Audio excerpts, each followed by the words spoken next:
బంధువులరా,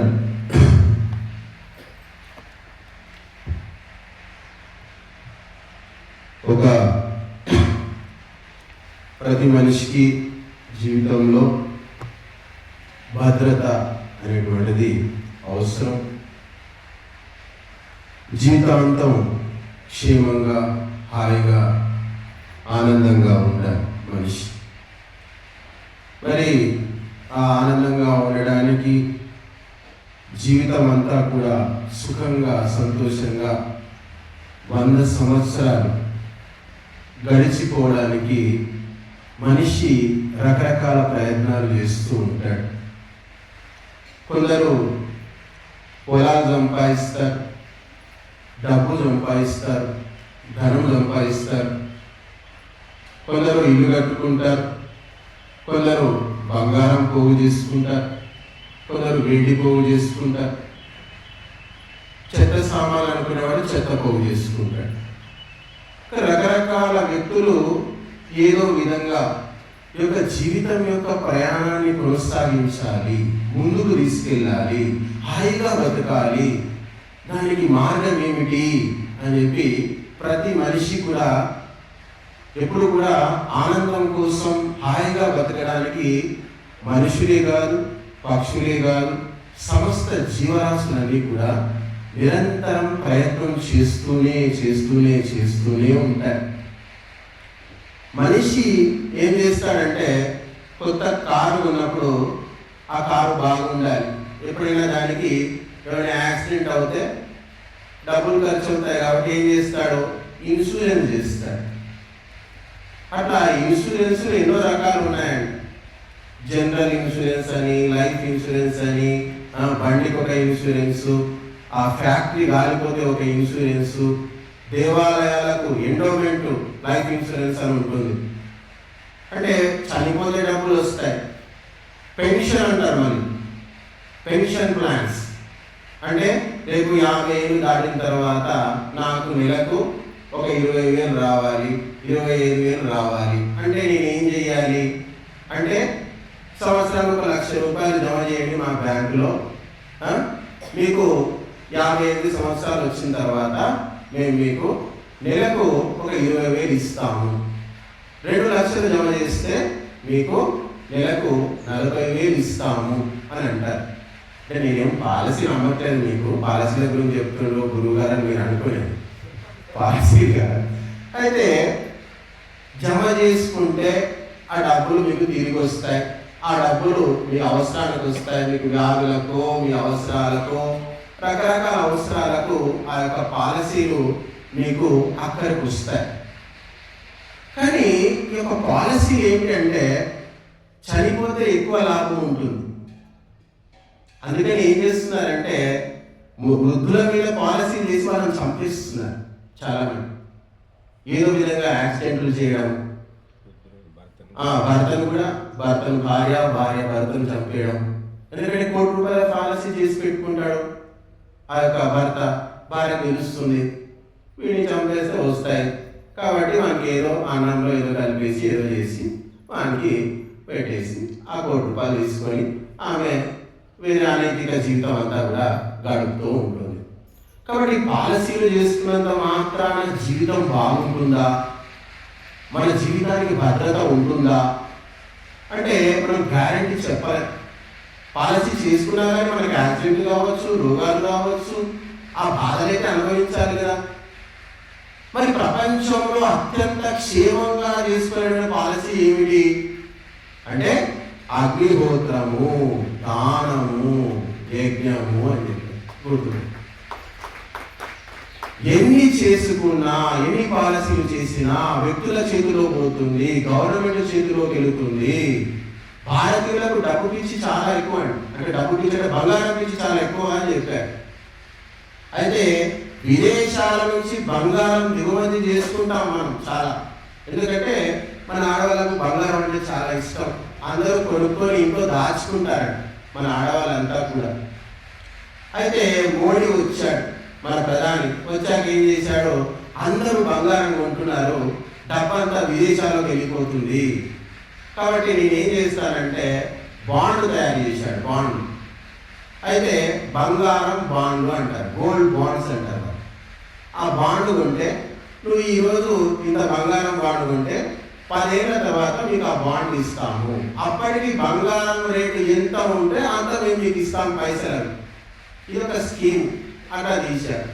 అట్లా మోడీ అట్లా ఎన్నో కొన్ని లక్షల కోట్ల బాండ్స్ అమ్మారు. అవన్నీ మొన్న 10 ఏళ్ల తర్వాత పెరిగాయి. ఆ పెరిగే డబ్బులు అందరికీ ఇచ్చారు. మొన్న పేపర్లో చూశారు. అట్లా బంగారం దాచిపెట్టుకుంటున్నారు, ఇవి అన్నీ దాచిపెట్టుకుంటున్నారు. ఇక దాచిపెట్టుకోవడం వల్ల వచ్చే లాభం ఏమిటి? దాన ధర్మాలు చేస్తే వచ్చే లాభం ఏమిటి? దాచుకున్న సొమ్ము దయ్యాల పాలు. గుర్తుపెట్టుకోండి. ఎవడైతే దానం చేయకుండా, ధర్మ కార్యాలకు వినియోగించకుండా ధనాన్ని పోగు చేసి పెట్టుకుంటాడో, ఆ తేనెటీగలు ఏ విధంగా పోగు చేసుకున్నటువంటి తేనెను మనిషి ఏం చేస్తున్నాడు? మొత్తం తీసేసుకుంటున్నాడు. ఉంటాయి, తాగుతాం, హాయిగా ఉంటుంది జీవితం అంతా అని చెప్పి ప్రతిరోజు కష్టపడి అవి ఏం చేస్తున్నాయి? దాచిపెట్టుకుంటున్నాయి. ఎందుకు దాచిపెట్టుకుంటున్నాయంటే భవిష్యత్తు పనికి వస్తుందేమో, రోజు తాగుకుంటూ కూర్చుంటాం హాయిగా అని చెప్పి అవి దాచిపెట్టుకుంటాయి. అదంతా కూడా మనిషి వచ్చి దోచుకుంటూ పోతూ ఉన్నాడు. కాబట్టి దానానికి మూడే ఈ యొక్క డబ్బుకి 3 గతులు ఉంటాయంట. దానము, భోగము, నాశనము. దానము చేస్తే దాని యొక్క పుణ్యము శాశ్వతంగా ఉంటుంది. గుర్తుపెట్టుకోండి. యజ్ఞంలో వేసింది విద్వాంసులకు ఇచ్చినటువంటి దానం ఏదైతే ఉంటుందో అది శాశ్వతమైనటువంటి సుఖాన్ని, శాశ్వతమైనటువంటి పుణ్యాన్ని, శాశ్వతమైనటువంటి ఐశ్వర్యాన్ని, ఈ జన్మలో సుఖాన్ని, వచ్చే జన్మలో కూడా పుణ్యాన్ని, సుఖాన్ని, ఆనందాన్ని, ఐశ్వర్యాన్ని ఇస్తుంది అని చెప్పారు. కాబట్టి దానం వల్ల వచ్చేటువంటి పుణ్యము యొక్క ఫలము శాశ్వతంగా ఉంటుంది, స్థిరంగా ఉంటుంది, దీర్ఘకాలికంగా పనిచేస్తుంది. ఇంతకంటే గొప్ప పాలసీ ఏది లేదు. గుర్తుపెట్టుకోండి. కాబట్టి భోగము అని చెప్పారు. ధనం వల్ల భోగం అంటే చాలా మంది అనుభవిస్తూ ఉంటారు. చాలా మంది తాగడము, తినడము ఇలాంటివి చేస్తూ ఉంటారు. తిని తాగి అందరికీ చూపిస్తూ ఉంటారు, మా దగ్గర చాలా సంపద ఉంది, మేము వచ్చిన వాళ్ళందరికీ కూడా మేము నా పార్టీ చేసామండి, మందు పోసాము, అందరికీ మటన్ చికెన్ పెట్టాము, ఇది చేసాము, అది చేసాము, మాంసం పెట్టాము, ఇది చేసాము. మొన్న మా ఇంట్లో ఫంక్షన్ చేస్తే అందరికీ వెండి గిన్నెలు ఇచ్చాము, రాతిడి గిన్నెలు ఇచ్చాము, పాత్రలు ఇచ్చాము, బాక్సులు ఇచ్చాము, ఇవి ఇచ్చాము, అవి ఇచ్చాము అని చెప్తారు. ఇక మగవాళ్ళు కొందరు ఉంటారు, ఎవరికి ఏమి ఇచ్చేది, నాకు తాగడానికి సరిపోతలేదు. ఇక్కడ తాగే వాళ్ళు ఎక్కువ దీని ఖర్చు పెట్టారండి, తాగడానికి మాత్రమే ఖర్చు పెడతారు. వాడు మీరు దేనికన్నా అడగండి లేవంటాడు, తాగడానికి మాత్రం డబ్బులు వాళ్ళ దగ్గర ఉంటాయి. మేము చాలా మంది దగ్గర గమనించిన విషయం ఇది. తాగుబోతులు, తిండిపోతులు దానికే డబ్బు కేటాయిస్తారు, ఇక మిగతా వేటికి కూడా కేటాయించారు. మరి దీని అంతా కూడా ఏమంటామంటే భోగము అంటారు. అంటే ఈ యొక్క డబ్బును నువ్వు భోగం కోసం ఖర్చు పెడితే వచ్చేటువంటి సుఖం ఏదైతే ఉందో ఇది క్షణికము, తాత్కాలికము. ఈరోజు తాగితే ఈరోజే మత్తుగా ఉంటుంది, మళ్ళీ తెల్లలేస్తే ఏముంటుంది చెప్పండి, మళ్ళీ అయితే మళ్ళీ తాగాలి.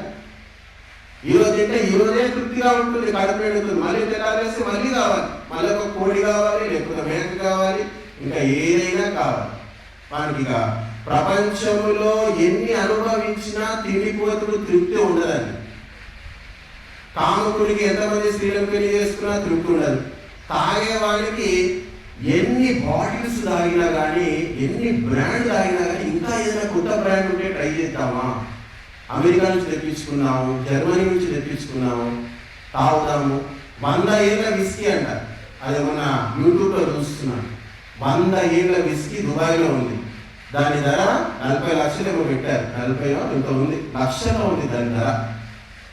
అట్లా అంటే ఇవన్నీ కూడా భోగవాసనలు ఉన్నటువంటి వ్యక్తులు. భోగ ప్రపంచం అంతా కూడా పాశ్చాత్య ప్రపంచం. అక్కడ బెల్ట్ కూడా రేటే ఉంటుంది, బెల్ట్ కూడా లక్షల్లో ఉంటుంది, వాచ్ కూడా కోట్లలో ఉంటుంది, కార్లు కోట్లలో ఉంటాయి, వేసుకునే బట్టలు లక్షల్లో కోట్లలో ఉంటాయి.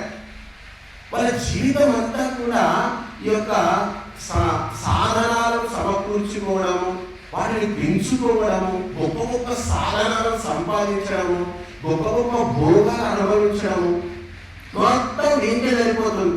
ప్రపంచం అంతా కూడా పాశ్చాత్య సంస్కృతి అంతా కూడా భోగ వాసనలతో లిప్తమైనటువంటి సంస్కృతి వాళ్ళంతా కూడా. వాడు ఏం సంపాదించినా శారీరక సుఖము కోసం, భౌతికమైనటువంటి ఉన్నతి కోసం మాత్రమే చేస్తాడు, అంతే తప్ప తన ధనాన్ని ధర్మం కోసం ఏ మాత్రం ఖర్చు పెట్టరు. కాబట్టి ఈ యొక్క భౌతికమైనటువంటి సుఖాల కోసం, శారీరకమైనటువంటి సుఖాల కోసం పెట్టేటువంటి డబ్బంతా కూడా భోగం కిందికి వస్తుంది. ఇక మూడో వాడు ఉన్నాడు. ఒకడేం చేశాడు? దానం చేశాడు. ఇంకోటి ఏం చేశాడు? భోగాలు అనుభవించాడు డబ్బుతో. ఇక మూడో వాడు ఉన్నాడు. వీడినే లోభి అంటారు, పిసినాడు. వీడు దానము చేయడంట, వీడు లోభం, ఇది భోగము అనుభవించాడు. వీడు డబ్బు మొత్తం సర్వనాశనం అవుతుంది. అది రాజుల పాలవుతుంది, ఇంకా దొంగలు ఎత్తుకొని పోతారు, లేకపోతే ఏదో ఒకటి అయిపోతూ ఉంటుంది. ఏ విధంగా చీమలు ఉంటాయి, చీమలు ఏం చేస్తుంటాయి? చక్కెర జమ చేసుకొని ఆ పుట్టలో పెట్టుకుంటాయి. మొత్తం అవి తినే ఉందో చేసి ఉండదు, పుట్టలో అన్ని తీసుకొచ్చుకొని ఇన్ని జమ చేసుకొని పెడుతూ ఉంటాయి. ఎందుకంటే జమ చేయడము అల్పుల లక్షణము, మందమతుల లక్షణము, మూర్ఖుల లక్షణము, లోపల లక్షణం అని చెప్పారు. సింహం ఎప్పుడైనా జమ చేయడం చూశారు మీరు? చెప్పండి. రేపటికి ఎల్లుడికి మళ్ళీ ఒక 2 జింకలు వేటాడించి పెట్టుకుంటాను, చాలు, 4 మేకలు తీసుకొని అలా గోల పెట్టుకుంటాను. సింహం ఎప్పుడు జమ చేయదండి.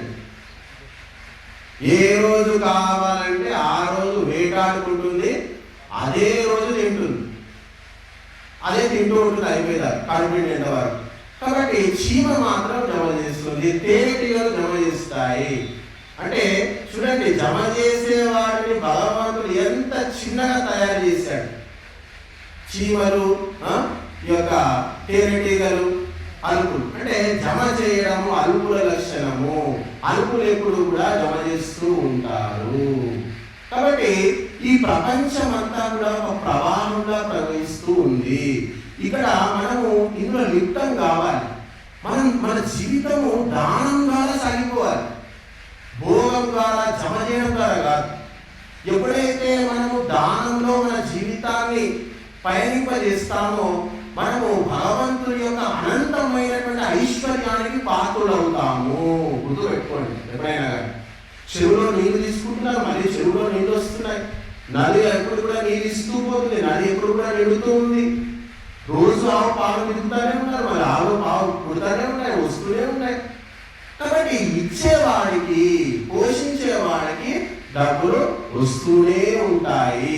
ఇక్కడ మేము యజ్ఞం చేస్తున్నాం, ఇప్పటికీ ఇది 5వ సారి 6వ సారి చేస్తూనే ఉన్నాం. ఎవరొకరు దానం చేస్తూనే ఉన్నారు, నిరంతరం ఇస్తూ పోతూనే ఉన్నారు. యజ్ఞం ఎప్పుడు ఆగలేదండి ఇక్కడ. కాకపోతే కాస్త కొద్దిగో చిన్నగానో పెద్దగానో ఎప్పుడు కూడా చేస్తూ పోతూనే ఉన్నాం, వస్తూనే ఉంది. సంకల్పం తీసుకుంటున్నారు గురువు గారు, సామాగ్రి వస్తూనే ఉంది, నెయ్యి వస్తూనే ఉంది, ఎవరో ఒకరు వస్తూనే ఉన్నారు, తీసుకుంటూనే ఉన్నారు, సేవ చేసే వాళ్ళు చేస్తున్నారు.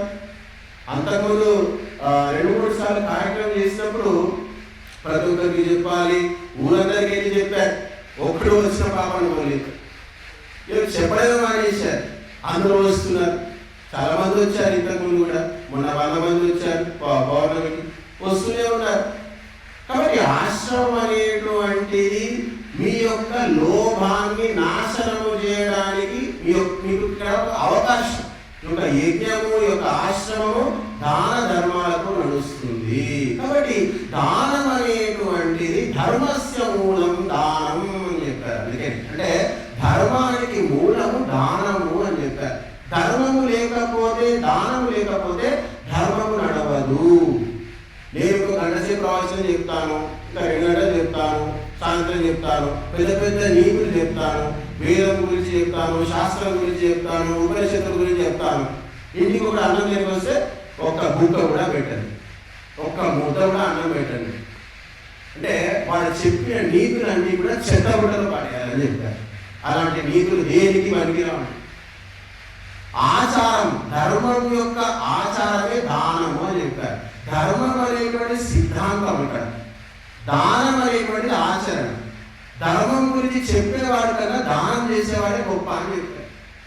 1,00,000 మందిలో ఎవరో ఒకడు ఉంటాడంట దానం చేసేవాడు.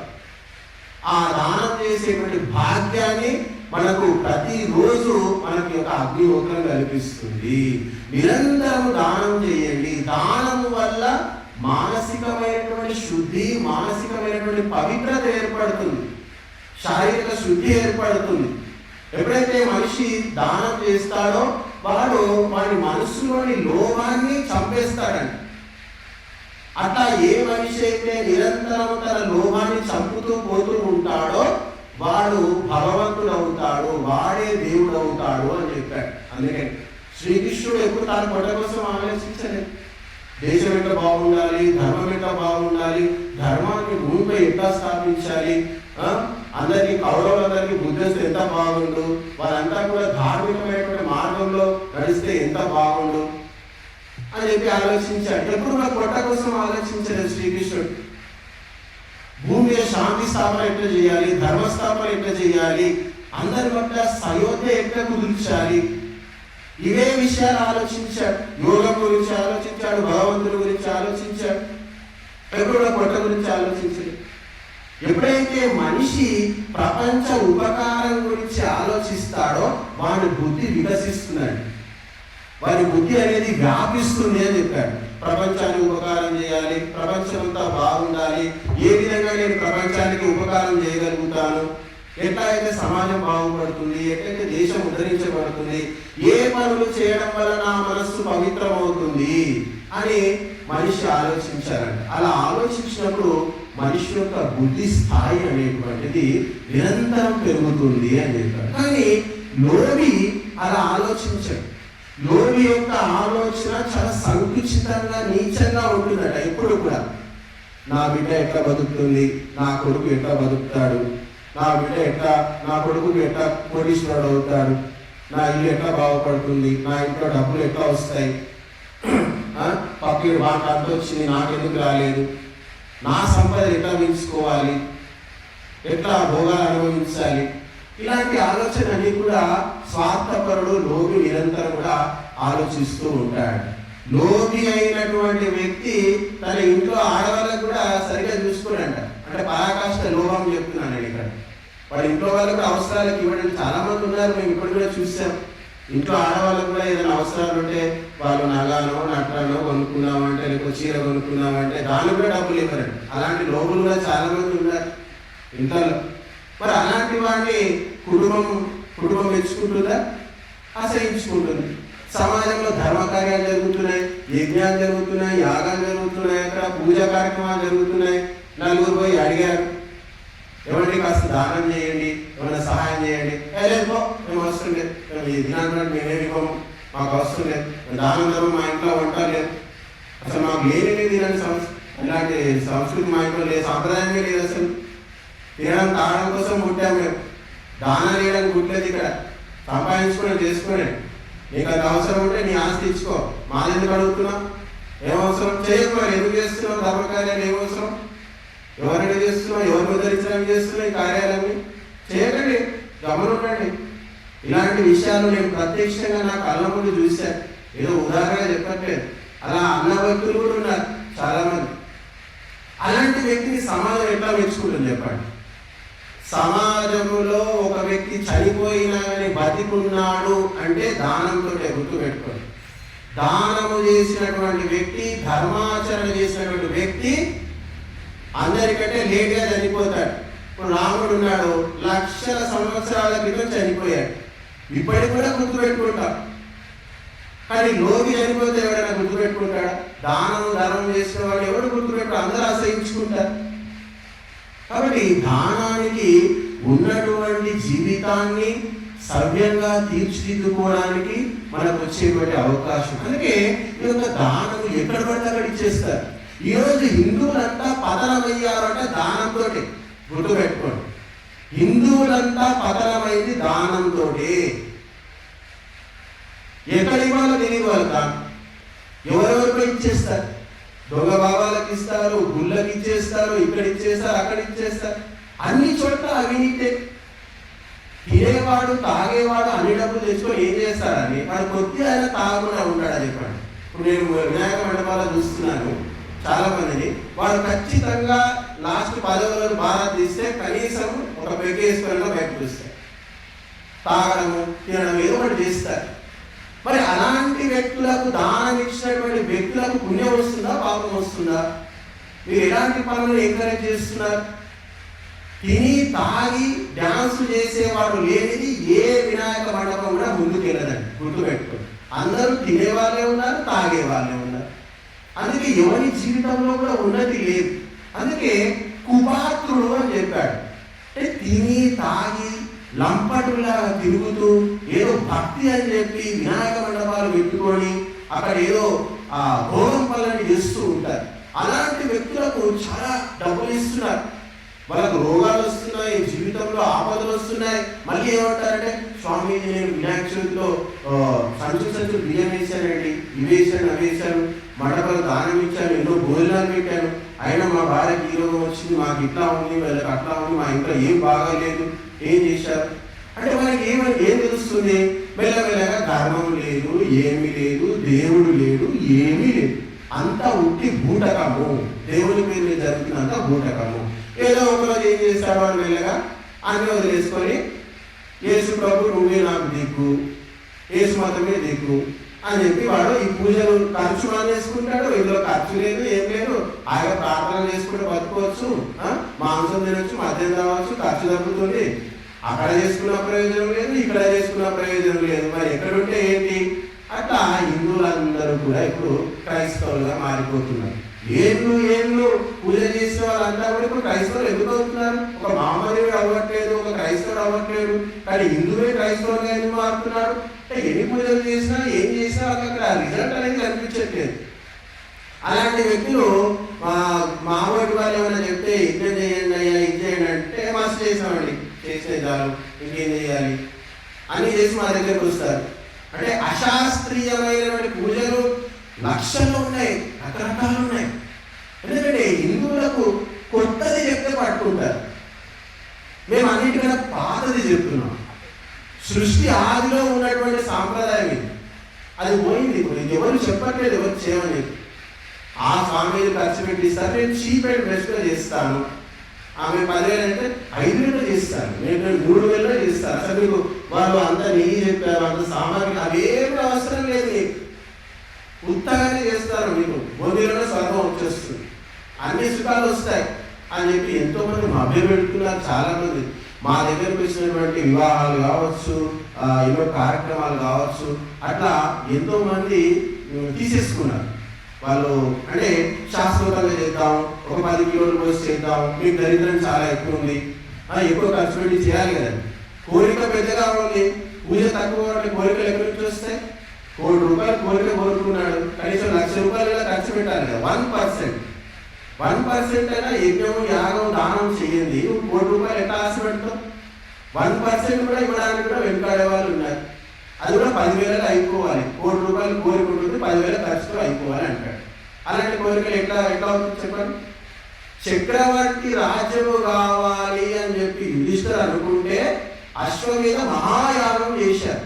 ఆ యాగానికి భూమి మీద ఉన్నటువంటి సమస్త రాజులు వచ్చారండి. అంటే మన కోరిక ఎంత పెద్దగా ఉంటుందో మన కర్మ కూడా, మనం చేసేటువంటి యజ్ఞ కార్యక్రమం కూడా అంతే పెద్దగా ఉండాలి. వాళ్ళింట్లో చిన్న చేశారు, మాకు ఎక్కువ ఖర్చు పెట్టిస్తున్నారు, మాకు ఇక్కడ ఎక్కువ నెయ్యి పోస్తున్నారు, అక్కడ తక్కువ పోసారు, ఇలాంటి పిచ్చి పిచ్చి ఆలోచనలు చాలా మంది చేస్తూ ఉంటారు. కానీ వైద్యం విషయానికి వచ్చేసరికి అక్కడ తక్కువ తీసుకున్నారు, ఇక్కడ ఎక్కువ తీసుకున్నారు అని ఎవరు అన్నారండి. వీడు ఎక్కువ తీసుకుంటే వాడే మంచి డాక్టర్, వాడు తక్కువ తీసుకుంటే వాడే అనవసరమైనటువంటి మనిషిలాగా చూస్తూ ఉన్నారు. కాబట్టి దానం అనేటువంటిది సుపాత్రులకు ఇవ్వాలి, కుపాత్రులకు ఇవ్వకూడదు. మరి ఎవరు సుపాత్రులు అంటే ధార్మికులు, సత్యవంతులు, ధర్మాత్ములు, యోగులు, తపస్సులు, సాధువులు, నిరంతరము వేద విద్యను అభ్యాసము చేసేటువంటి వ్యక్తులు, నిరంతరము ధర్మ చింతనలో దైవ చింతనలో ఉన్నటువంటి వ్యక్తులు, సుబ్రహ్మచారులు, వక్తలు, దేశం కోసము ధర్మం కోసం, దైవం కోసం కృషి చేస్తున్నటువంటి వ్యక్తులు, వీళ్ళకే దానం చెయ్యాలి. వీరికి మాత్రమే ధనాన్ని మనం ఇవ్వాలి. వీళ్ళకు కాకుండా ఎవరికి ఇచ్చినా కానీ అదంతా కూడా కుపాత్రులకు ఇచ్చినట్టు అవుతుంది. నేను ఇంతకుముందు ఒక ఆరోపణ చేశాను, హిందువులు సర్వనాశనం అవుతుంది దానం ద్వారా మాత్రమే అని. మన హిందువుల దగ్గర డబ్బు లేదు కాదు, కోట్లు ఉన్నాయి మన హిందువుల దగ్గర కూడా, కుబేరులు ఉన్నారు. ప్రపంచంలో ఉన్నటువంటి కుబేరులు లిస్టు తీసుకుంటే మన వాళ్ళు కూడా ఉన్నారు. కానీ ఆ డబ్బు ఏం చేస్తారంటే తీసుకెళ్ళి ఆ తిరుపతి ఉండిలో పడేస్తారు, ఇంకా ఏ గుడికో దానం చేసిస్తారు. అక్కడ ఎవరు ఉంటారు? రాజకీయ నాయకులు ఉంటారు. ఆ డబ్బునంతా కూడా వాళ్ళు వాళ్ళ స్వార్థ ప్రయోజనాల కోసం మింగేస్తూ ఉంటారు, తీసేసుకుంటూ ఉంటారు. కాబట్టి సేఫ్గా, హాయిగా నువ్వు వేసినటువంటి ప్రతి రూపాయితో నీకు 100 సంవత్సరాల వరకు హాయిగా నీ జీవితం సాగాలి. నువ్వు పెట్టినటువంటి ప్రతి పైసా ఖర్చుకు నీకు పుణ్యం రావాలి అంటే నువ్వు బూడిద చేసుకోవాలి. అంటే అంతకుమించి ఏమీ లేదు.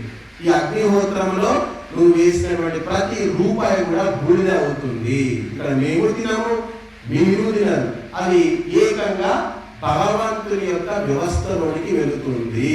కాబట్టి ఒకటి విద్వాంసులను పోషించండి, అంటే వేదము చదువుతున్నటువంటి వ్యక్తులను పోషించండి. ఇప్పుడు హిందూ సమాజంలో విద్వాంసులను పోషించట్లేదు, వేదము చదివేటువంటి పండితులను పోషించట్లేదు. కేవలం గుళ్ళు కడుతున్నారు, భోజనాలు పెడుతున్నారు, అంతే. దైవ మహిమ హిందువుల మీద ఏముంది చెప్పండి నాకు. దేవుని మహిమ హిందువుల మీద ఏముంది? అసురుల మహిమ మాత్రమే ఉంది మన మీద. అసురులు మన మీద ఆక్రమించి కూర్చున్నారు. ఈరోజు ఇంగ్లీష్ మీడియం స్కూళ్ళు లక్షలు దోచుకుంటున్నారు. ఈరోజు ఇంగ్లీష్ వైద్యం లక్షలు దోచుకుంటున్నారు. ఈరోజు ఇంగ్లీష్ న్యాయం లక్షలు దోచుకుంటున్నారు. ఈరోజు ఇంగ్లీష్ పోలీస్ వ్యవస్థ లక్షల లంచాలు గుంజుకుంటున్నారు. చెప్పండి, మన జీవితాలు ఏం బాగున్నాయి? ఇన్ని పూజలు చేస్తున్నారు కదా, ఇన్ని గుళ్ళు కడుతున్నారు కదా, మీ జీవితంలో ఏం మార్పు వచ్చింది? ఎక్కడ ఏ మార్పు లేదు. ఎందుకంటే అశాస్త్రీయమైనటువంటి పూజలు, అశాస్త్రీయమైనటువంటి పురస్కారాలన్నీ చేసుకోవడం వల్ల మన జీవితంలో ఒక ఎదుగు బొదుగు ఏమీ లేకుండా మా ధర్మం అని ఒక అహంకారం మాత్రం ఉంది. కాబట్టి ధర్మ సూక్ష్మము, భగవంతుని యొక్క శక్తిని సామాన్యుడు గ్రహించలేడు. గుర్తుపెట్టుకోండి, సామాన్యుడు బయట ఉండేటువంటి వాతావరణానికి లోనై చేసుకుంటూ వెళ్ళిపోతాడు. దాని ఫలితం వస్తుందా రావట్లేదా, ఫలితం ఎట్లా కనిపిస్తుందని ఎప్పుడు కూడా మనకి గ్రహించే శక్తి ఉండదు. మీకు దైవ శక్తి పనిచేస్తుందా పని చేయట్లేదా అని మీరు గ్రహించాలి అని అనుకుంటే ఉల్లి, వెల్లుల్లి, ఆ నూనెలు అవన్నీ మానేసేయండి. ఒకటి ఉల్లి మానేసేయండి, వెల్లుల్లి మానేసేయండి, ఉప్పు కారం తగ్గించుకొని చప్పగా తినండి. ఒక సంవత్సరం 3 సంవత్సరాలు చప్పగా తినండి. మీ పొట్టంతా శుద్ధి అయిపోతుంది, మీ మనస్సు కూడా శుద్ధి అయిపోతుంది. అప్పుడు దైవ శక్తి పనిచేస్తుందా లేదా అనేది మీకు తెలుస్తుంది. ఏ పూజ చేస్తే మీ మనస్సు ప్రసన్నంగా ఉంటుంది, మీకు అత్యంత ఆనందం కలుగుతుంది. దానం చేయడం వల్ల మనస్సు నిండిపోతుంది ఆనందంతో అని చెప్పారు. తింటే కడుపు నిండుతుంది, కానీ దానం చేయడం వల్ల మనకు ఎంతో ఆనందం వస్తుందండి. ఆ యొక్క ఆనందము వెలగట్టలేనటువంటిది, ఎన్నో శాశ్వతంగా దీర్ఘకాలికంగా ఉంటుంది కదా దానం వల్ల వచ్చేటువంటి ఆనందం. తింటే ఎంతసేపు ఉంటుంది ఆనందం? సాయంత్రం వరకు ఉంటుంది. ఇప్పుడు తింటే మళ్ళీ పొద్దున లేసి మళ్ళీ కావాలి. కాబట్టి దానం వల్ల మనిషి జీవితంలో ఎంతో ఉన్నతమైనటువంటి స్థితికి మనిషిని తీసుకెళ్తుంది ఈ ఒకే ఒక దానము అని చెప్పారు. కాబట్టి సుపాత్రులకు ఎవరికి దానం ఇవ్వాలో యోగ్యులను గుర్తించండి. అసలు యోగ్యుడు అంటే ఎవరో కూడా గుర్తించేటువంటి స్థాయి లేదు మనుషులకు. ఎందుకంటే శాస్త్రం పట్ల అవగాహన లేదు, ఎవరిని నమ్మాలో ఎవరిని నమ్మకూడదో అవగాహన లేదు. ఒకటే నమ్మకం, అందరూ పోతే పోవాలి, అందరితో పాటు కట్టగట్టుకొని పోవడం అంతే. అందరూ సమ్మక్క సారక్క జాతర పోయారు, మనము పోవాలి. అందరూ కోళ్ళు కోసుకున్నారు, మనము కోసుకోవాలి. అందరూ తిన్నారు, మనము తిన్నారు. అదే ఒకటే, వేరేది ఏమీ లేదు. నిన్న పొద్దున మేము అగ్నిహోత్రానికి వెళ్దామని చెప్పి కారులో ఉదయం కూడా 5:15, 5:30 బయలుదేరారు. తొందరగా వెళ్ళాలి, తొందరగా చేసుకుందాం.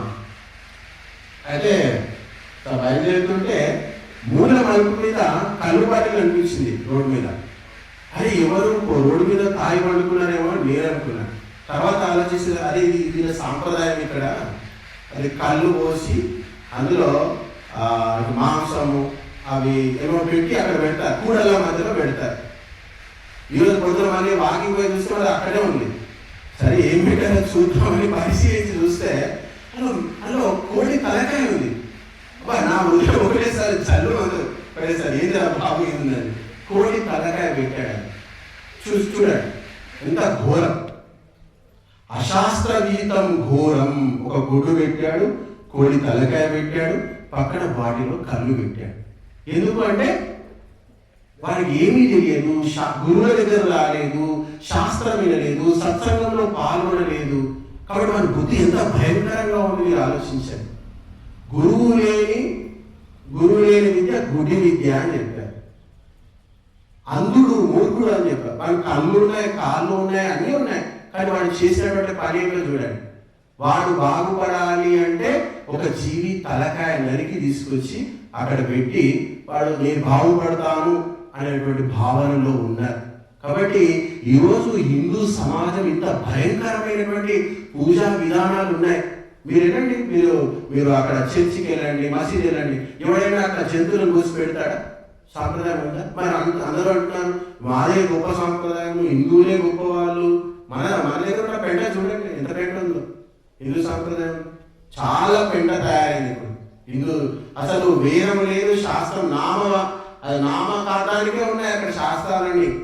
శాస్త్రానికి అనుగుణంగా హిందూ సమాజం ఎన్నో వేల కిలోమీటర్ల దూరంలో ఈరోజు హిందూ సమాజం ఉంది.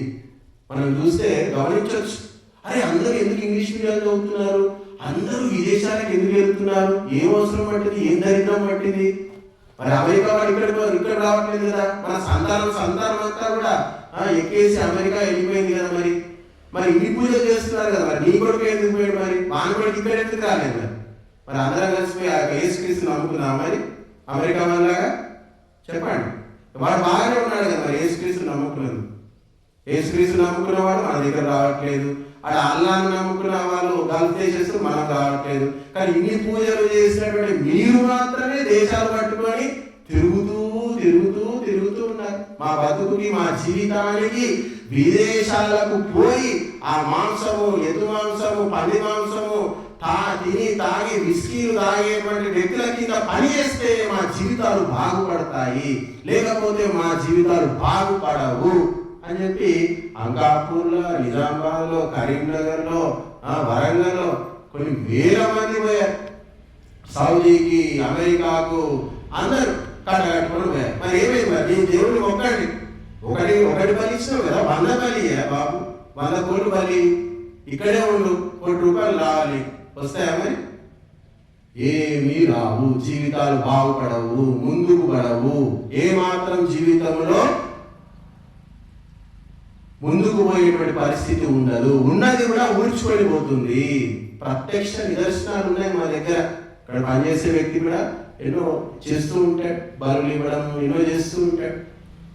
ఒక క్షణం కూడా ఇక్కడ ఉన్నాడు, ఇక్కడ నిల్చోడు కూడా. అంత నకారాత్మక నెగిటివ్ పవర్స్ అంటారు, ఉండలేడు అసలు. ఇట్లా టైం అంటే వెళ్ళిపోతాడు. ఇవేమి నమ్మడు అతడు, చెప్తే కూడా తనకు తెలిసినే నమ్ముతాడు. అంటే అజ్ఞానం, అహంకారం చాలా బలీయంగా ఉంటుందంట.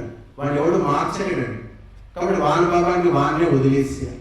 కాబట్టి ఇలాంటి సాంప్రదాయాలు హిందూ సమాజంలో పాతుకొని పోయాయి. అందరూ కూడా దానము, ధర్మం మరిచేసి వేరే అనవసరమైనటువంటి పూజలు, పురస్కారాలన్నీ చేస్తూ తమ జీవితంలో ఎదుగు బొదుగు లేకుండా జీవితం అంతా కూడా వ్యర్థంగా గడిపేస్తూ ఉన్నారు. కాబట్టి మీరు ఇప్పటివరకు ఎన్నో పూజలు చేసి ఉంటారు, ఎన్నో పురస్కారాలు చేసి ఉంటారు. ఒకసారి మీరు ఒక మంచి విద్వాంసునికి దానం చేసి చూడండి. ఒక బ్రాహ్మణుడు, పండితుడైనటువంటి వ్యక్తి ఎవడైతే వేదాన్ని నమ్ముకొని బతుకుతున్నాడో వానికి దానం చేయండి, వానికి తిండి పెట్టండి అని చెప్పారు. ఎందుకంటే ధర్మం అనేటువంటిది దానంతో ముందుకు నడుస్తుంది. ఆ వేదం, ఆ దానం చేసినటువంటి వ్యక్తి సమాజం యొక్క ఉన్నతి గురించి ఆలోచిస్తాడు. నీ ఇంట్లో తింటే నువ్వు నీ ఇంటి గురించి ఆలోచిస్తావు, కానీ నేను సమాజం మీద పడి తింటే సమాజం గురించి నేను ఆలోచించాలి, అది నా బాధ్యత. అందుకే ఒకప్పుడు మన గురుకులాల్లో విద్యార్థులందరినీ కూడా భిక్షాటన చేయించేవారు. వాడు పొద్దున్న లేచి గ్రామానికి వెళ్ళి భిక్షాటన చేసి ఆ యొక్క తీసుకున్నటువంటి భిక్ష తీసుకొని రావాలి. అట్లా పోయినప్పుడంట ఆ యొక్క విద్యార్థి ఆ ఇంట్లో వారి యొక్క కష్ట నష్టాలు, బాధలు, వ్యధలు, వాటికి గల కారణాలు ఏవైతే ఉన్నాయో అవన్నీ కూడా ఆలోచించేవాడండి. దానికి శాస్త్రంతో కూడినటువంటి పరిష్కారాలు కూడా కనుగొనేటువంటి వాడండి. అప్పుడు ఆ రోజుల్లో గురువుతో వాటి గురించి డిస్కస్ చేసి వీళ్ళకి ఇలా ఉంది, వీళ్ళకి ఈ బాధలు ఉన్నాయి, ఈ యొక్క గృహస్థులు ఇంట్లో ఇన్ని బాధలు ఉన్నాయి, ఆ బాధను మనం ఎట్లా పోగొట్టగలుగుతాం, దానికి నివారణ ఉపాయాలు ఏంటి, శాస్త్రంలో ఏం చెప్పారు, ఆ గృహస్థులు ఎందుకంటే బాధపడుతున్నారు, వారి జీవితంలో అట్లా కష్టాలు ఎందుకు వచ్చాయి, వాళ్ళకి మనం ఏం చెప్పగలం, ఏం చేయగలం, ఇలాంటి విషయాలన్నీ కూడా ఆ యొక్క భిక్ష తీసుకున్నటువంటి ఆ విద్యార్థులు కావచ్చు, బ్రాహ్మణుడు కావచ్చు, విద్వాంసుడు కావచ్చు, వీళ్ళందరూ కూడా ఆలోచించేవారండి సమాజం గురించి. అట్లా మన దేశంలో ప్రతి గ్రామము, ప్రతి సమాజము, ప్రతి కుటుంబం మీద ఆ యొక్క విద్వాంసుని ప్రభావము, బ్రాహ్మణుడి యొక్క ప్రభావం ఉండేది. ఈరోజు ఆ బ్రాహ్మణుల యొక్క ప్రభావము వ్యక్తి మీద లేదు, కుటుంబం మీద లేదు, సమాజం మీద లేదు, దేశం మీద లేదు, ధర్మం మీద లేదు. కాబట్టి మన ధర్మం యొక్క ప్రభావము దేని మీద కూడా లేదు. కాబట్టి మీరందరూ కూడా ఈ యొక్క దానము అనేటువంటి అస్త్రం ఏదైతే ఉందో దాన్ని మీరు సరిగ్గా వినియోగించుకోవాలి. ఈరోజు వారు ప్రభాకర్ గారు వచ్చారు, వారు శ్రీమతి గారు వచ్చారు, వారు సంగారెడ్డి నుంచి భక్ష్యాలు తయారు తీసుకొని వచ్చి ఇక్కడ ఆహుతి చేశాం మనం అంతా కూడా. ఎందుకంటే వారు ఒక సిద్ధాంతాన్ని నమ్ముకున్నారు. నువ్వు ఒక సిద్ధాంతాన్ని నమ్మిన దాన్ని ఆచరించు, ఫలితం ఉంటే కొనసాగించు, లేకపోతే మానేసి. ధర్మం యొక్క సూక్ష్మము మనం అర్థం చేసుకోలేమండి. శ్రీరాముడు ఆ యొక్క సీతను రాముడు ఎత్తుకొని వెళ్ళిపోతాడు. మరి పరస్త్రీని కన్నెత్తి చూడలేదు, నీడను కూడా తాకనటువంటి వ్యక్తి శ్రీరాముడు. అరే ఇంత ధర్మాన్ని పాటించానే, ఇంత సత్యవంతమైనటువంటి జీవితాన్ని గడిపానే, ఈ ధర్మం వేస్ట్, ఇదంతా వృధా అని శ్రీరాముడు ఎప్పుడు అనుకోలేదండి. శ్రీరాముడు ఏమనుకున్నా అంటే ఏదో జన్మలో నేను ఏదో పాపం చేసి ఉంటాను. ఆ శ్లోకాలు ఉన్నాయి రామాయణం, మీరు చూస్తే తెలుస్తుంది. నేను క్రితం జన్మలో ఏదో పాపం చేశాను, అందుకే సీతతో నాకు ఎడబాటు ఏర్పడింది ఈ జన్మలో అని అంటాడు. అంతేగాని దైవాన్ని, ధర్మాన్ని, శాస్త్రాన్ని శ్రీరాముడు ఎప్పుడు కూడా నిందించలేదు. కాబట్టి ధర్మం పట్ల మనకు శాశ్వతమైనటువంటి నమ్మకం కలిగి ఉండాలి. వేల సంవత్సరాలైంది ముస్లిం వ్యక్తులు అల్లా నమ్ముకున్నారు. ఇప్పటికి కూడా వాళ్ళ కోసం గవర్నమెంటే పనిచేస్తుంది. అల్లా కంటే ఎక్కువ గవర్నమెంట్ ముస్లింల కోసం ఎన్నో సంక్షేమ పథకాలు పెట్టాయి. వాళ్ళు అనొచ్చు కదా, మరి మాకు అల్లా ఉన్నాడు, ఈ సంక్షేమ పథకాలు మాకు అవసరం లేదు, అల్లానే మాకు ఇస్తాడు. ఇవ్వట్లేదు. 2000 సంవత్సరాలు అయితే ఇంకా ఎన్ని సంవత్సరాలైనా ఆ అల్లా వాళ్ళకి ఏం పెట్టలేడు, ఇవ్వలేడు. ఆ విషయం వాళ్ళకి తెలియదు బాబు. అయినా ఇప్పటికి కూడా వాళ్ళు బర్కత్ అంటారు. ఏమనంటే అంటే అల్లాకు మానవ బర్కత్ ఉంటాయి. ముస్లింల దగ్గర ఉన్న దరిద్రం ఎవరికి లేదు పాపం. ప్రపంచంలో దరిద్రం తర్వాత దేశాలు ఉన్నాయి ముస్లింలు, కానీ దరిద్రం కొట్టి దేశాలు కూడా ఉన్నాయి. మన దేశం కావచ్చు, బంగ్లాదేశ్ తీసుకోండి. బంగ్లాదేశ్లో చాలా మంది దరిద్రులు ఉన్నారు. వాళ్ళు ఇరాకు, ఖతార్ ఏం చేస్తారు తెలుసా, అక్కడ చెత్త ఊడ్చే పని చేస్తారు. బంగ్లాదేశ్ వాళ్ళు అక్కడ ఉంటారంట. బంగ్లాదేశ్ అందరూ కూడా అక్కడ మున్సిపాలిటీలో పనిచేస్తారు, ఇరాకు, ఇరాన్లో. మరి వాళ్ళు అల్లా నమ్ముకున్నారు కదా, వాళ్ళ బతుకులు అట్లా ఎందుకు? పాకిస్తాన్ వాళ్ళు కూడా ఉన్నారు విదేశాల్లో ఎంతో మంది, మరి వాళ్ళ బతుకులు అట్లా ఎందుకు తయారయ్యాయి? కాబట్టి అశాస్త్రీయమైనటువంటి పనులు వాళ్ళు నమ్ముకున్నారు, హిందువులు నమ్ముకున్నారు, క్రైస్తవుడు ఒకరిని నమ్ముకోలేదండి. వాడు ఏంటంటే దేవుడు గీవుడు వాడికి మనకి ఏం సెంటిమెంట్స్ ఉండవు. వాళ్ళకంతా బిజినెస్ మ్యాన్, మన వ్యాపారం. ఎదుటి వాళ్ళని ఎట్లాగో అట్లా కొట్టు, నచ్చజెప్పు, నయాన చెప్పు, లేకపోతే తుపాకీ పెట్టి బెదిరించు, ఉన్నదంతా గుంజుకో. అందుకే ప్రపంచంలో వాళ్ళ దగ్గర ఉన్నంత ధనము ఎవరి దగ్గర లేదు, క్రైస్తవుల దగ్గర ఉన్నంత ధనం. కాబట్టి వాళ్ళు పరాక్రమం నమ్ముకున్నారు. పరాక్రమం అంటే కుటిల బుద్ధి నమ్ముకున్నారు. పరాక్రమం మన వాళ్ళు నమ్ముకున్నారు అనుకోండి. పరాక్రమం హిందువుల దగ్గరే ఉంది. ప్రపంచంలో పరాక్రమం అన్న, వీరత్వమైన, ధైర్యత్వమైన, సాహసమన్న, శౌర్యమైన ఇదంతా కూడా హిందువుల దగ్గర మాత్రమే ఉంది ప్రపంచంలో, గుర్తుపెట్టుకోండి. కానీ ఎంత శౌర్యం ఉన్నా, ఎంత వీరత్వం ఉన్నా, ఎంత ధైర్యం ఉన్నా, బుద్ధి సరిగా లేకపోతే ఆ వీరత్వము, ఆ ధైర్యము, ఆ శౌర్యము, ఆ వీర్యము, ఆ పరాక్రమము, ఆ తేజస్సు అంత సర్వనాశనం అయిపోయింది. ఎందుకంటే ఆ గుళ్ళు నమ్ముకొని అదే మనం ధరిస్తుంది. పరాక్రమం నమ్ముకోవద్దు, దైవాన్ని నమ్ముకోవాలి, అదే నమ్ముకోవాలి. ఎప్పటి నుంచి అయితే భావించారో, ఒక శివాజీ ఒక్కడు మాత్రమే కేవలము తన యొక్క పరాక్రమాన్ని నమ్ముకున్నాడు. దేవుని పూజించాడు, కాళికామాతను పూజించాడు, కానీ తన బుద్ధిని నమ్ముకున్నాడు, తన పరాక్రమాన్ని నమ్ముకున్నాడు, తన శక్తిని నమ్ముకున్నాడు. కలేజాతో యుద్ధం చేశాడు ఆయన. నిన్న చెప్తున్నారు, గెరిల్లా యుద్ధం చేశాడని చెప్పి. మిగతా వాళ్ళందరూ కూడా తమ శక్తిని, ధైర్యాన్ని, బుద్ధిని నమ్ముకోకుండా కేవలం దేవుడే అన్ని చేస్తాడు, దైవత్వమే అన్ని కనిపిస్తుంది అని నమ్ముకున్నారు. మరి ఆ యొక్క చిటికెడు వేలు మీద శ్రీకృష్ణుడు పర్వతాన్ని ఎత్తాడు అని చెప్పి భాగవతంలో చెప్తాడు.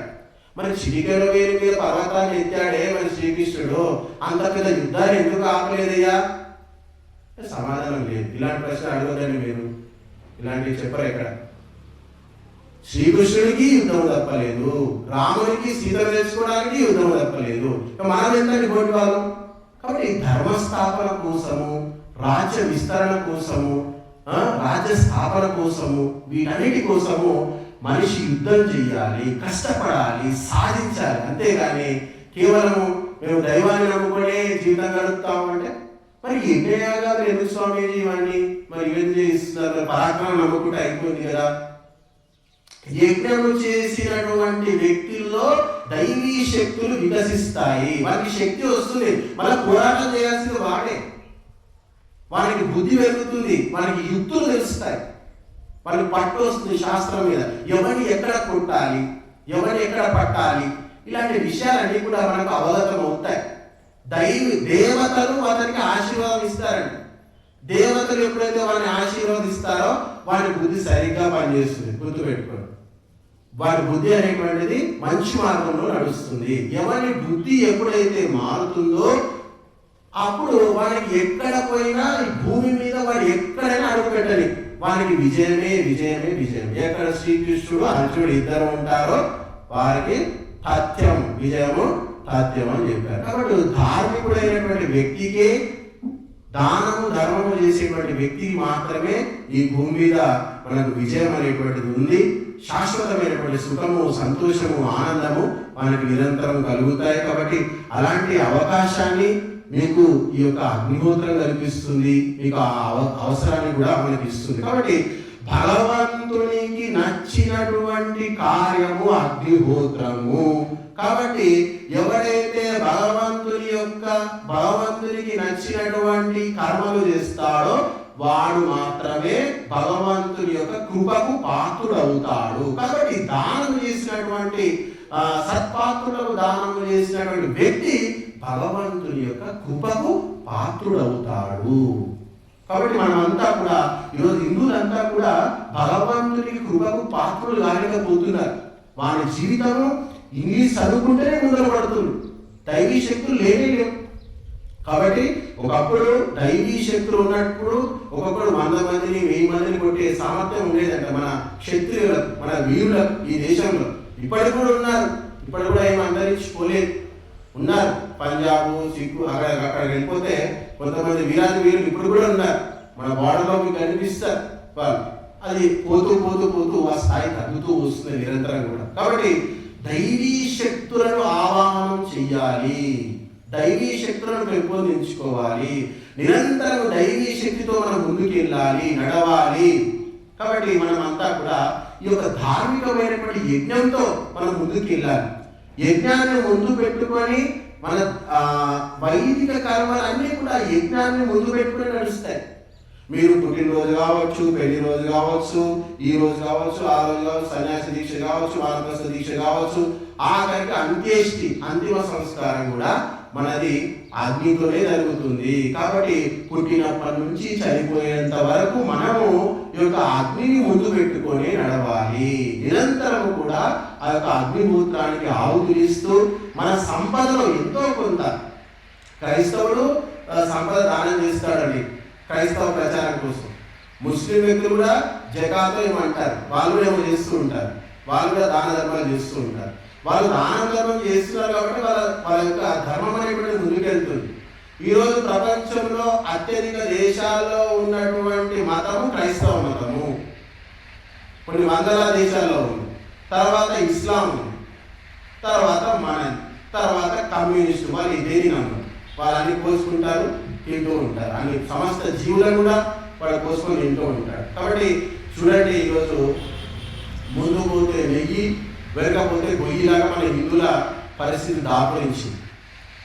అటు చూస్తేనేమో చైనా వాడు బల్లి తింటాడు, తేలు తింటాడు, పాము తింటాడు, కుక్క తింటాడు, నక్క తింటాడు, మొసలి తింటాడు. వాడు తినని ప్రాణి లేదు, చండాలుడు. వాడు మన మీద దండయాత్ర చేయడానికి సిద్ధంగా ఉన్నాడు. ప్రపంచంలో ఎవరికి లేనటువంటి గొప్ప గొప్ప ఆయుధాలు తయారు చేసుకొని సిద్ధంగా ఉన్నాడు. వీడు చూస్తేనేమో వీడు ఆవు తినేటోడు, వీడు పాకిస్తాన్ ఆవులన్నీ తినేస్తాడు. వాడు తయారీ చూస్తున్నాడు, బంగ్లాదేశ్ వాడు ఆవులు తినేస్తాడు. ఎడకపోతే సముద్రం ఉంది, ఎడిపోతారు చెప్పండి. ముందు పోతే నెయ్యి, వెనకపోతే గొయ్యిలాగా ఇందులో పరిస్థితి తయారైపోయింది. కాబట్టి మనకు పోయి సముద్రంలో పడతారా, లేకపోతే వాంఛేతో చేస్తారా, లేకపోతే దైవాన్ని ధర్మాన్ని నమ్ముకొని వాళ్ళందరితో యుద్ధం చేస్తారా?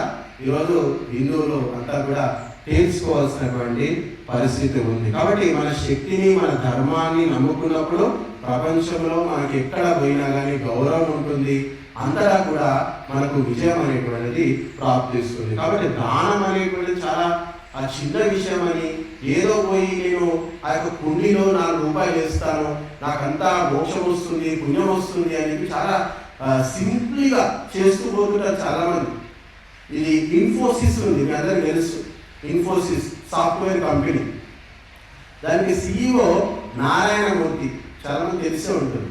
నారాయణమూర్తి, ఆయన భార్య పేరు సుధామూర్తి అని చెప్పారు.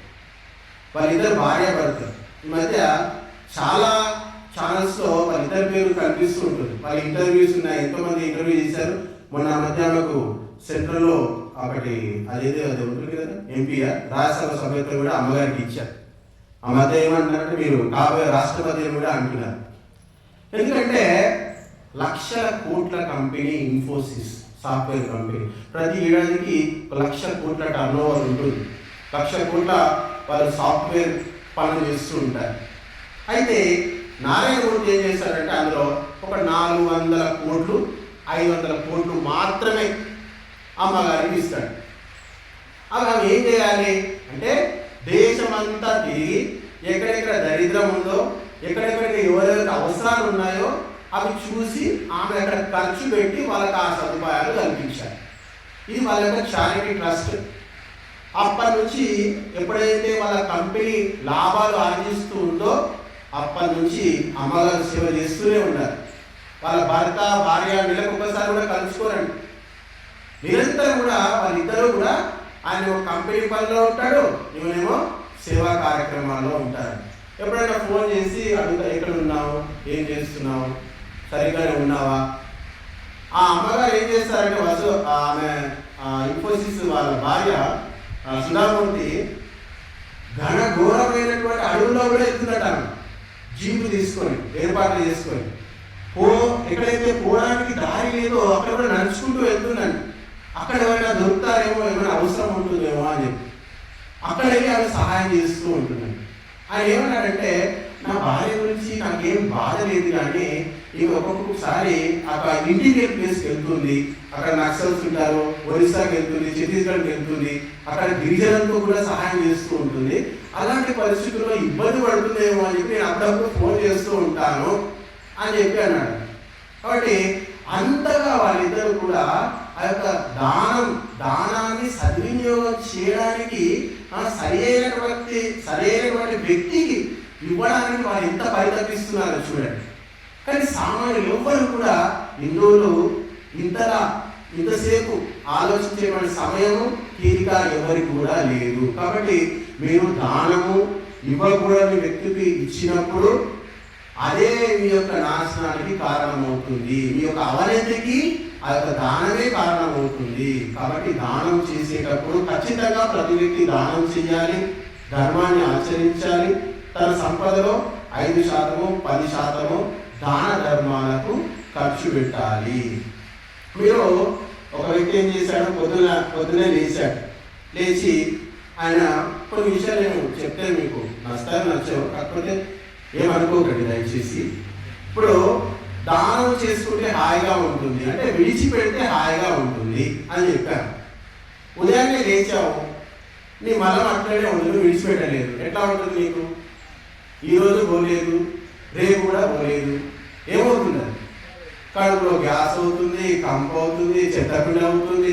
2-3 రోజులు అట్లా ఉంటే గ్యాస్ అయ్యి పొట్ట ఉంటే అది పెద్దగా రోగంలాగా తయారవుతుంది. కాబట్టి వదిలిపెట్టుకుంటే ఒకసారి వదిలిపెట్టే సిద్ధంగా ఉంటుంది. పొద్దున్నే లేచి మలవేశం చేస్తే హాయిగా, ఉత్సాహంగా, ఆనందంగా ఉంటుంది. అదేవిధంగా ధనానికి కూడా మలం అనేది ఉంటుందండి. ధనానికి కూడా మలం అనేది ఉంటుంది. ఆ మలము ఎక్కడ పోతుందంటే దానం చేసినప్పుడు పోతుందట ఆ యొక్క మలం. ఎప్పటి వరకైతే నువ్వు దానం చెయ్యవో, ఎప్పటి వరకైతే ధనాన్ని విడిచిపెట్టవో అప్పటి వరకు ఆ మలం అనేది అట్లే ఉంటుంది. కాబట్టి ఆ మలాన్ని వాడు తింటూ ఉంటాడు. ఆ మలాన్ని చేయడం వల్ల వాడికి రోగం వస్తుంది, ఇంట్లో అశాంతి ఉంటుంది, అశుభం ఉంటుంది, కొట్లాట్లు అవుతుంటాయి, ఏడుస్తూ ఉంటారు, అసంతృప్తి ఉంటుంది. ఎంత సంపాదించే కనుక అసంతృప్తి ఉంటుంది. ఇంకా కాలేదే, ఇంకా రాలేదే, ఇంకా ఇవ్వలేదే. ఒక లిమిటెడ్ కంపెనీ ఉండగానే ఎంతో ఆనందంగా ఉంటారు. ప్రభాకర్ గారు పెద్ద వాళ్ళు మహాకోటీశ్వర్లు, 100 కోట్ల యజమానులు ఏం కాదు. ఉన్నంతలో దాన్ని దాన ధర్మాలకు ఖర్చు చేస్తున్నారు, హాయిగా ఆనందంగా ఉన్నారు. కాబట్టి నా దగ్గర ఎంత ఉంది, ఇంత వస్తేనే ఇస్తాను, ఇంత ఉంటేనే ఇస్తాను, అంత స్థాయికి వచ్చిన తర్వాత ఇస్తాను చాలా మంది అంటూ ఉంటారు. నీ స్థాయి ఎంత ఉందో అంతే దానం చెయ్యి అని చెప్పారు. ఎవరి స్థాయిని బట్టి ఎవరి దగ్గర ఉన్న దానం, ఎవరి దగ్గర ఎంత ఉందో ఆ స్థాయిలో ఎంతో కొంత మనం నిరంతరము డిపాజిట్, ఎల్ఐసి స్కీమ్ చెప్పారు ఇంతకుముందు. కాబట్టి నిరంతరము ఎంతో కొంత దాన ధర్మాలకు మనం డబ్బులు వినియోగిస్తూ పోతే అది మనకు కొండలాగా అయ్యి ఎప్పుడు కూడా మనము రక్షిస్తూ ఉంటుందట నిరంతరం. కాబట్టి మీరందరూ కూడా దానం యొక్క వైశిష్టాన్ని తెలుసుకొని దాన్ని సత్పాత్రులకు ఇచ్చేటువంటి ప్రయత్నం చేయండి. దానాన్ని సద్వినియోగం చేసేటువంటి ప్రయత్నం చేయండి. రాజకీయ నాయకులకు, సంస్థలకు, వీటికి వాటికి ఇచ్చుకుంటూ పోతూ అక్కడ ఎంతోమంది దళారులు ఉన్నారు, ఎంతోమంది ఆ యొక్క ధనాన్ని మింగేసే వ్యక్తులు ఉన్నారు. అక్కడ ఎక్కడా కూడా మీకు గ్యారంటీ అనేటువంటిది మీకు ఎక్కడా కూడా కనిపించదండి. కాబట్టి ఈరోజు దానం పేరు మీద, ధర్మం పేరు మీద హిందువులను దోచుకోవడానికి కొన్ని వందల సంస్థలు ఉన్నాయి, రకరకాల సాంప్రదాయాలు ఉన్నాయి, కొత్త కొత్త ఏమేమో చేస్తున్నారు. మన ఆ 50 సంవత్సరాల క్రితం పిరమిడ్ ఎక్కడిదండి, మొదలు వచ్చింది, దాన్ని కలెక్ట్ చేస్తున్నారు, లక్షల రూపాయలు కలెక్ట్ చేస్తున్నారు. సరే పిరమిడ్ నమ్ముకున్నారు, మొత్తం తీసేయండి, మరి గుళ్ళన్నీ తీసేసేయండి, పిరమిడే నమ్ముకుంటారు.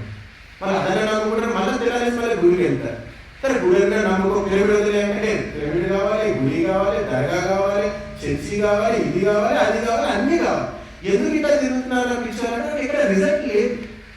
అప్పుడు హిందువులే ఎందుకు తిరుగుతున్నారు, ఇన్ని గుళ్ళు, ఇన్ని సాంప్రదాయాలు, ఇన్ని పిరమిడ్లు, ఇవి ఎందుకు తిరుగుతున్నారు అంటే మనకి ఎక్కడ కూడా ఫలితం కనిపించట్లేదు పాపం. అందుకే వాడు ఇంతలా తిరుగుతున్నారు. ఈరోజు పిరమిడ్లో కొన్ని వేల మంది తిరుగుతున్నారు, ఆడవాళ్ళు కావచ్చు, మగవాళ్ళు కావచ్చు, ఎంతో మంది తిరుగుతున్నారు పాపం. ఏదో వస్తుందేమో, ఏదో జరిగిపోతుందేమో అని వాళ్ళ యొక్క భావన. పెట్టినాయనే పోయిండు మొన్న, ఆయన ఏమైంది పాపం, వ్యాధి వచ్చింది, ఆయన పత్రిజీ గారు కాలం చేశారు. ఇంకా ముందు పోయిన వాళ్ళకే దిక్కులేదు, ఉన్న వాళ్ళకి ఏంటి. కానీ దాన్ని ఏదో ముందుకు తీసుకెళ్తున్నారు, ఏదో చెప్తున్నారు, ఏదో చేస్తూ ఉన్నారు. మరి ఫలితం ఏమైనా ఉందా, కనిపించిందా అంటే చెప్పడానికి ఏమీ లేదు. నా చిన్నప్పటి నుంచి చూస్తున్నా, 25 ఏళ్ళ నుంచి 5వ క్లాసు 7వ క్లాసులో పిరమిడ్ క్లాసులు పెట్టి ఏమో చెప్పారు. చూస్తున్నా అప్పటి నుంచి ఏంటి వీళ్ళ జీవితంలో ఏ మార్పు వస్తుంది, వీళ్ళు ఏం సాధించారని అప్పటి నుంచి ఇప్పటి వరకు గమనిస్తున్నా. ఏ మార్పు లేదు. ఆ మనసులో మార్పు లేదు, మనిషిలో మార్పు లేదు, వారి బుద్ధిలో మార్పు లేదు, వారి యొక్క ఆచారంలో మార్పు లేదు, వారి నడవడిలో మార్పు రాలేదు. 25 సంవత్సరాల నుంచి చేస్తున్నాం, ఏ మార్పు లేకపోతే ఎందుకని చేయడం? ఒక 10 సంవత్సరాలు యజ్ఞం చేయండి, అగ్నిహోత్రం చేయండి, నిష్టగా, నియమంగా, శ్రద్ధతో, భక్తితో, అంకిత భావంతో. మీ బుద్ధిలో, మీ మనసులో, మీ జీవితంలో ఎందుకు మార్పు రాదు? ఏ దేశం అంతా చూడాల్సిన అవసరమే రాదు. మీరు ఎంతైతే సంపాదించుకున్నారో 10% నిరంతరము యజ్ఞానికి, యాగానికి, ఆ వేద విద్వాంసులకు మీరు నిరంతరం దానం చేస్తూ పోండి. ఈ భూమి మీద సర్వ సుఖాలు కూడా మీరు అనుభవిస్తారు, అన్ని ఐశ్వర్యాలు మీకు కలుగుతాయి. కాబట్టి ప్రపంచంలో ఎక్కడా లేనటువంటి అనంత సుఖాన్ని పొందేటువంటి ఉపాయాలన్నీ కూడా మన యొక్క ఋషులు, గురువులు అన్ని కూడా రాసి పెట్టారు. అవన్నీ భూస్థాపితం చేసి కొత్త పైత్యం అంతా కూడా తీసుకొచ్చి పెట్టారు అందరూ కూడా. ఆ పైత్యమే అందరికీ నచ్చుతుంది. వాస్తవం చెప్తే ఎవరికి నచ్చట్లేదు. ఈ పూజ, ఆ పూజ, ఇది అది ఏదో షో చేయడం, అగరబత్తులు పెట్టి చిట్లాడడం, అట్లాడడం, చేతులు ఇట్లా తిప్పడం, ఇట్లా ఏమేమో చేస్తున్నారు. రకరకాల పిచ్చి పనులన్నీ చేసుకుంటూ పోతున్నారు. వానికి ఇంత పెద్ద కడుపు ఉంటుంది చేసేవాడికి కూడా. ఆ యొక్క పూజారి ఎక్కడి నుంచో వస్తాడంట, ఇదంటారు. కాబట్టి ఈ మాయా, మోసము ఇలాంటి వాటికి మనం ఎందుకు ఆకర్షితం అవుతాం చెప్పండి? మన బుద్ధి మా దగ్గరికి ఎందుకు తీసుకెళ్ళిపోతుంది? నీలో ధర్మం లేదు, నీలో ఆలోచించే శక్తి లేదు, బుద్ధి లేదు, చెప్తే వినేటువంటి అలవాటు కూడా లేదు. కాబట్టి మొట్టమొదటగా ప్రాక్టికల్, తర్వాత థియరీ. ముందు శాస్త్రాలు, ఏమి చేయాలి, ఏమి చేయకూడదు, ఏది మంచి, ఏది చెడు, మొట్టమొదటిగా అది నువ్వు నిర్ణయించు. నీ బుద్ధితో 100 సార్లు ఆలోచించు, 1000 సార్లు ఆలోచించు. పెళ్లి కాకముందు 1000 సార్లు నువ్వు చేసుకునే అమ్మాయి మీద అనుమానపడదు, తప్పులేదు. కానీ చేసుకున్నాక ఒకసారి కూడా అనుమానపడదు, గుర్తుపెట్టుకోండి. ఎంక్వైరీ చేసుకోండి, ఏమైనా పెట్టుకోండి అమ్మాయి మీద. కానీ చేసుకున్న తర్వాత అనుమానపడితే నరకం జీవితం. చేసుకోకుండా అనుమానపడితే ఏం తప్పులేదు. ఎన్ని ఎంక్వైరీలు చేసుకున్నా, ఏం చేసుకున్నా అమ్మాయి గురించి ఏం తప్పులేదు. కానీ అన్ని చేసుకొని మళ్ళీ రోజు అనుమానపడ్డావు అనుకో, అది వ్యర్థం అని చెప్పారు. కాబట్టి నువ్వు శాస్త్రాన్ని ఫస్ట్ అనుమానించి తప్పులేదు, తెలుసుకో, తర్కంతో ఆలోచించు. ఏదో చెప్పారు అని చెప్పి గుడిగా నమ్ముకుంటూ పోవడం కాదు. అందరూ చేస్తున్నారు, అందరూ కరోనా వచ్చి నీకు కూడా వస్తున్నారు, అందరూ వచ్చినప్పుడు నీకు కూడా వస్తుంది. అందరూ చేస్తున్నారు, నువ్వు చేస్తున్నావు కాబట్టి నీకు కూడా అట్లే వస్తున్నారు. మీరు దానికి సిద్ధంగా ఉన్నారా? కాబట్టి ఏదో గొడ్డు వచ్చి చేతిలో పడ్డట్టు కాకుండా బుద్ధి పెంచుకొని ఏది సత్కార్యము, ఏ పని చేయడం వల్ల నాకు భవిష్యత్తులో జీవితం అనేటువంటిది బాగుంటుంది అని ఆలోచించండి. ఎవరేం చేస్తే అది చేసుకుంటూ పోవడం కాదు. కాబట్టి ఈ విషయాలు గమనించండి, నిరంతరం రండి. వేదం యొక్క భగవంతుడు మనిషికి చెట్టు, గుట్ట, రాయి ఇవన్నీ ఏమి ఇవ్వలేదు, జ్ఞానం ఇచ్చాడు. గుర్తుపెట్టుకోండి, భగవంతుడు జ్ఞానమే ఎందుకు ఇచ్చాడు? దేవుని పేరు మీద వైదిక సంప్రదాయంలో జ్ఞానాన్ని బోధిస్తారు, యజ్ఞం చేయిస్తారు, రెండే పనులు. గుర్తుపెట్టు, ఇక్కడ దేవుని పేరు చెప్పి అనవసరమైన పనులన్నీ చేస్తున్నారు. కాబట్టి మనిషికి జ్ఞానం పెంచుకోవాలి. ఇంగ్లీష్ వాడు వచ్చి మీ కొడుకు ఇంగ్లీష్ నేర్పించాడు, జ్ఞానం ఇచ్చాడు. మీరు జ్ఞానం సంపాదించుకోలేదు కదా, దానివల్ల లాభపడుతున్నారు. కాబట్టి ఆ జ్ఞానము భగవానుడు మనకు వేదం రూపంలో జ్ఞానాన్ని ఇచ్చాడు, శాస్త్రాలు ఇచ్చాడు. అవి చదివి దాని ద్వారా మనం సమాజాన్ని నిర్మించుకోవాలి, వ్యక్తిని తయారు చేయాలి, వ్యవస్థను తయారు చేయాలి, రాజ్యాన్ని తయారు చేయాలి. అన్నీ కూడా ఎప్పుడైతే వేదాన్ని నమ్ముకొని వేదవిహితమైనటువంటి రాజ్యాన్ని స్థాపన చేస్తామో ఆ రాజ్యంలో అందరూ సుఖంగా సుభిక్షంగా ఉంటాడు. దొంగ ఉండడు, వ్యభిచారి ఉండడు, లాంపటుడు ఉండడు, దోచుకునేవాడు ఉండడు, అవినీతి పరుడు ఉండడు, ఎవరు ఉండడు. అక్కడంతా కూడా దేవతలే ఉంటారు. కాబట్టి వేదం ద్వారా దైవీ రాజ్య స్థాపన జరుగుతుంది. క్రైస్తవులు అంటున్నారు యేసు ప్రభు రాజ్యం రావాలి అని కృషి చేస్తున్నారు. వాళ్ళ కృషి ఫలిస్తుంది. హిందువులు ఏ కృషి లేదు, దేవుడిని నమ్ముకున్నారు అంతే, ఏ కృషి చేయట్లేదు. పక్కవాడి ఇంట్లో అమ్మాయిని ఎవరో ఒక అబ్బాయి వచ్చి లవ్ చేయాలని చెప్పి పెళ్లి చేసుకున్నాడు అంటే అని వాడి బిడ్డ పోతే పోయింది, దాని సంస్కారం లేదు, వాళ్ళ సంస్కారంతో పెంచలేదు. నా బిడ్డ చాలా ఉంది సంస్కారం, మీ బిడ్డ కూడా ఒక రోజు అట్టే అయిపోయింది. సంస్కారం అనేటువంటిది ఇవ్వాలి మనిషి. హిందూ ఏంటంటే తన గురించి మాత్రమే ఆలోచిస్తూ ఉన్నాడు. సమాజం గురించి, దేశం గురించి పక్కవాడు పెట్టట్లు అయిపోయింది. దానికి కారణం ఏంటి, ఎందుకట్లా జరిగింది, అట్లా కాకూడదు కదా, వాళ్ళు ఏదో నిందించడం, ఇదనడం అదనడం. కాబట్టి హిందువుల మధ్య ఏంటంటే సైద్ధాంతికమైనటువంటి విరుద్ధం ఉంది. అంటే థియరీ లేదు, వీళ్ళ థియరీ అంతా ఒక్కొక్కరికి ఒక్కొక్క విధంగా ఉంది. వాడు పిరమిడ్కి వెళ్తాడు, వాడు ఈ గుడికి వెళ్తాడు, వాడు ఆ గుడికి వెళ్తాడు. రకరకాల విశ్వాసాలు, రకరకాల నమ్మకాలతో హిందూ సమాజం అంతా కూడా వేరై ఉంది. దానివల్ల ఆ హిందువులలో ఐక్యత లేదు. కాబట్టి మనందరిలో ఐక్యత రావాలి అంటే మన విశ్వాసాలు, మన ఆలోచనలు, మన కట్టుబాట్లు అన్నీ కూడా ఏకం కావాలి. అలా ఏకం కావాలంటే ఉన్నటువంటి ఒకే ఒక మార్గము వేదము. వేదమే శాసనము. కాబట్టి ఆ యొక్క వేద శాస్త్రాన్ని మనమంతా పాటించినప్పుడే మన జీవితాలు అనేటువంటిది ఆయురారోగ్యాలతో అష్టైశ్వర్యంగా ఉంటుంది. ధన్యవాదాలు.